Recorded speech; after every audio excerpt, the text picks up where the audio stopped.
I'm going to show you 4 exercises that you can do with Sprotty, who is currently on 20 minutes walk work a day, and that's building up over time. What the vets have asked is for us to do some exercises that work on building up core stability. We know that there is some mild muscle spasm through his core area, so through the muscles, through the back of the saddle and into the quarters, and through the muscles in his stomach area, both sides. And we can see that he is not as lifted through his back as we would like him to be. So just asking him to lift through his back, you'll see the change in his posture. And we want him to be able to maintain that more easily, more of the time. So I'm going to show you 4 exercises and then an extra one at the end. The exercises that we're going to do, we ideally want him to be standing as square as possible. You get that back foot a little bit more next to the other one. Yeah, it's difficult, isn't it? And the other one, good boy. And we're going to start from the front end. So we'll start with the head nod. So literally, you want him to just nod his head very gently. And what we're looking for, good boy, is to mobilise the spine. So although I'm focusing on a very gentle head nod, and this is really an incredibly light touch, not forcing the movement in any way, what I can see from this position is that along with the head nod, his back is going very slightly up and down. And you can see that he finds it a relaxing move in that he is dropping his head and neck. Good boy. He's got his eyes half closed. He's a little bit listening to the feeds being made up. Good boy.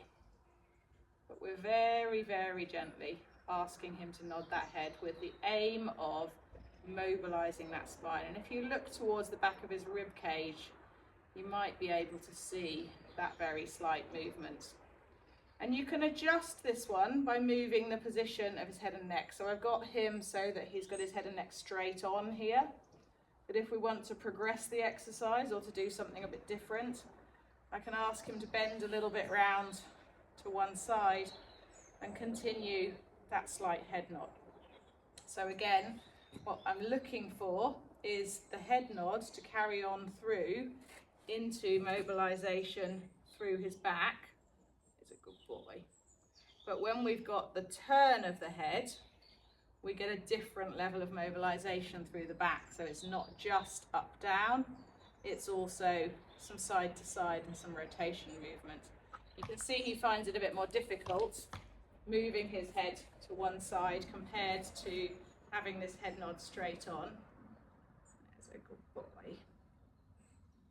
But we're getting some nice movement through that rib cage there. And as he relaxes into the movement gets bigger, the head nod gets bigger, and therefore the movement, the rhythm becomes slower because there's more movement happening. So I'm just going with the rhythm that he is offering me. I'm not trying to force any rhythm. Good boy. And we've had a lick and a chew there, so I'm just going to release any pressure. Good boy. And leave that one there for now. That's a good one. Sorry, darling, but you've got to demonstrate the exercises today. So what I'd like to do is to leave him with that lick and chew, to leave him for a couple of minutes to let that one work its way through, but we need to move on and demonstrate the next exercise. So the next one is wither rocking. So I'll show you from the other side first of all. So literally, I'm going to place my hands either one on his withers and either one behind his withers and one in front of his withers, or I can put both behind his withers. I like to have one in front and one behind. And I very gently rock him towards me and away from me. So we're doing a variety of different things here. Again, we're mobilizing this spine and this rib cage. So if I watch his back and I watch his rib cage as I'm doing this movement, then I can see the movement through his spine.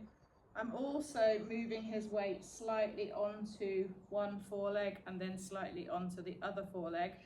And as I do that, I'm working and releasing the muscles through the thoracic girdle, through the shoulder region. So those muscles that hold his shoulder blades onto his body, those muscles that hold his shoulder blade onto his rib cage, that's a good boy, are working and releasing and working and releasing. And the movement, the speed that I've got here, we've got, he's coming towards me and then away from me. And then towards me and then away from me. And then towards me and then away from me. And the speed will vary a little bit depending on the horse that you're working with, but it's always slow and steady and guided by the horse that you're working with. You can do that from one side or you can do that from both sides. You can do it for as long as you like, or for as short a time as you like. The next exercise that we're going to do is rocking the quarters. So we're going to stand near his quarters. This hand can be wherever I want it to be. I like to have it sort of either at the back of the rib cage or just on the quarters here, because then I can feel the muscles and the rib cage moving. And I slot my hands just inside the top of his tail on the other side. Ideally, I like to lean my body against his quarters because then I'm not using my arm strength in any way. And I literally just push his weight slightly away from me, slightly towards me, slightly away from me, slightly towards me. It's a bit too fast for him. Slightly away from me, slightly towards me, slightly away from me. So I'm just literally with my body, so this hand isn't doing anything, it's just feeling my body, and the other hand is doing the work. And I'm literally shifting his weight onto one hind leg and then back onto the other hind leg, ever so gently.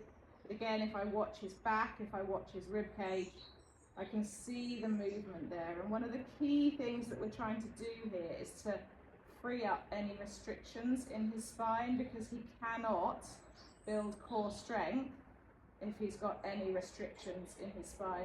The body wants to be efficient, the body wants to work well, and it can't when the joints aren't moving freely. So towards me and away from me, and towards me and away from me. And if I show that from the other side, I've just got my hand slotted into top of his tail on the opposite side from me, so that's the hand, this is the hand that can pull him slightly towards me, and I use my body on his hip to just push him away from me and towards me. And I can see some really lovely movements through that back. And it's very, very gentle strengthening, good boy. And allowing the body to strengthen through releasing any restrictions. Good boy. We could do this all day, couldn't we, Spotty? And then the last exercise that I want to show you is a trickier one for him. And so I'm just going to get you standing a little bit more square again, young man. Ideally, he will choose to stand himself square, and as his core gets stronger, he will choose to do that more and more often. So I'm going to pick up a front foot, and I'm just going to very gently, I'm going to keep that foot so that the cannon is roughly horizontal to the ground. I want his shoulder nice and relaxed. Just going to very gently push his shoulder away from me, and then let it rock back. Push his shoulder away from me, and then let it rock back. Find out what position works for you here. If you think that your horse is going to snatch his leg forward, make sure you haven't got your leg in front of his. That's a good boy. And it's ever such gentle movement. Again, I can feel the movement through the rib cage and the back. Good boy. You can see the movement happening all the way through into the hindquarters. Good boy. And if I do that one from the other side, see how it works from the other side. This good boy. So picking his foot up, keeping it so that the cannon is horizontal, or the foot is even lower than that, so that we're not stressing that knee. And he finds it harder on this side, so you can see in there balance on that left hind, because he's finding it harder to balance when I mobilise him from this side. Good boy. Away from me and towards me. And away from me and towards me. And away from me and towards me. That's a good boy. Then the last stretch that I'll show you is baited stretches, and we know that baited stretches are good for their core strength and their postural stability. We've got scientific studies showing that, and so I will show you those, but that will then be a total of 5 exercises. You can find 10 exercises if you have a look in my core stability book that's available on Kindle. Good boy. What I suggest is that you maybe pick 2 or 3 of those exercises to do each day, so that you vary them, or 1 or 2 of the exercises, depends on how much time you've got available, but trying not to do the same exercise 2 days in a row, so that you're varying what you're asking of his body. There's a good boy. There's a good boy. While I'm at it, something else that's really important for core strength is that your horse can relax with his head and neck in a low position. So when the horse is, oh sorry darling, when the horse's head is raised, his back automatically goes into extension. And when the horse's head is lowered, the back automatically engages more. Sprotty finds it quite hard at times to release. There's a good boy. We can see, good boy, the change in that back. If I lift his head up, you can see his back go into extension. Good boy. And those back muscles, the wrong back muscles, are then engaged. And as he lowers that head, he's able to engage his stomach muscles and release back muscles along the top of his back that are ones that need to release the tension so that he can engage his core. Good boy. There, that's what we'd like. So for him to be able to relax with his head and neck in this position and maintain that position for several minutes. Good boy. So that's very hard work to balance like that without trying to eat. Good boy. And again, he wants to bring his head up, and as he brings his head up, you can see the extension in his back with his head up. Good boy. And then the flexion in his back with his head down. Now I'm going to show you baited stretches, which Sprotty is desperate to get going with. And we know that baited stretches are beneficial in terms of building core strength and improving postural stability, and we've got scientific studies that have demonstrated that. I think it's easy to worry that you're not doing these stretches correctly, and so I like people to just give it a go, because for me, something is better than nothing. So what I'd like is to have the stretches so that you're working his nose towards his hip each side, towards the ground by his back feet each side, and towards the ground between his front feet. I like to use a licket for doing these stretches because I think that it means that we get, good boy, a longer term stretch, and I also think that it means that we can move the horse around. So rather than just going to one place and staying there, I like to think of these stretches more as mobilizations rather than as stretches. And with the licket, because the horse will continue to lick, you can move his head up and down, and if you're able to see his back or his rib cage at all while I'm doing this, you'll be able to see the heave line, the evidence that he is working those core muscles. Good boy. And we can do all sorts of different angles. Good boy. And I like to just keep it moving. If the horse chooses to stop licking for a while, then that's fine. He can have a breather. Good boy. Yeah, you'll come back when you're ready, won't you? Good boy. So we're aiming for lots of different areas, and again what we're trying to do is mobilise this spine, mobilise the thoracolumbar spine. Good boy. Into flexion, into extension, into rotation, into lateral flexion, so bending and twisting in lots of different directions. Good boy. And bringing his nose in and out, because the neck is part of the spine. Bringing his nose in and out is going to have an effect all the way into the back. That's a good boy. And we can create twist. We want the horse's feet to stay as still as possible. Good boy. And it might be that you need to do this in the stable so that your horse can't move around so much. They may well find it harder on one side than the other. Ideally, we want him to be standing fairly square. But since he'll move around quite a bit anyway, we'll find that sometimes he's standing square and sometimes not so. Boy. And I try to make sure that he only gets to lick when he's bending. So he doesn't get to lick this while I'm just standing straight in front of him. And again, higher and lower, and just keeping this lick moving. And as he gets stronger, he'll find it easier to bend, and he'll find it easier to stand square. And depending on the horse and his desire for the lick, you can do this for a couple of minutes, or you can do this for 15 minutes. Some people worry about the sugary content of the lick.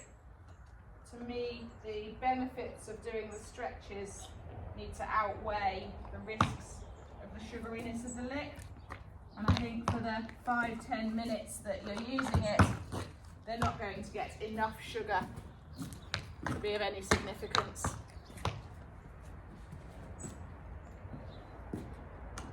So he found it harder this side, and is beginning to free up and find it easier. Good boy. So he's able to keep his feet more still. So on the other side, he was able to keep his feet more still right from the beginning. Good boy. And again, we're looking for movement through that rib cage, movement through that thoracolumbar spine, as well as the movement, the obvious movement through his neck. So what I'm thinking about is this area of his back. That's the area that he wants the spine to be able to lift more, because the tummy muscles can become more effective.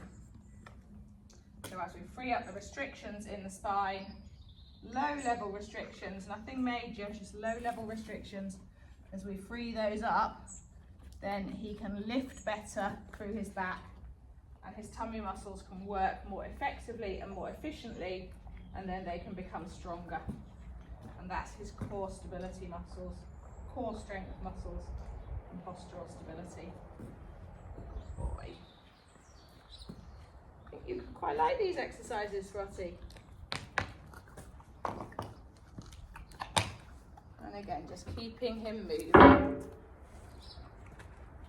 boy. So I'm keeping that rib cage and that back moving.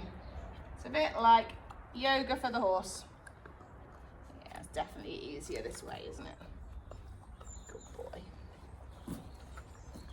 That's it, mate. A little bit more on this side, mother for you. Yeah. So again, as I come around this side, he moves his feet because he finds it harder to bend around to the right than to the left. Good boy. so he's more likely to stop licking because it's harder work. So over time, that will become easier for him.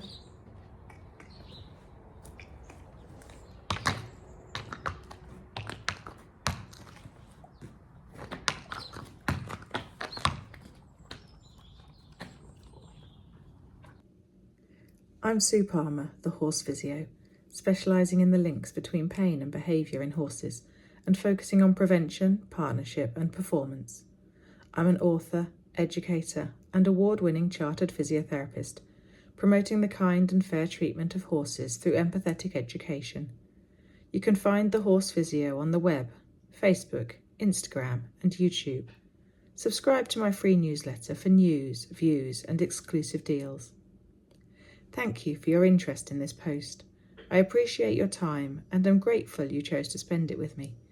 If you found value in this article, please support me by liking, subscribing, following and sharing it on your favourite social media platform, and turn on the relevant notifications for future content from the Horse Physio. Please also take a moment to subscribe to my newsletter.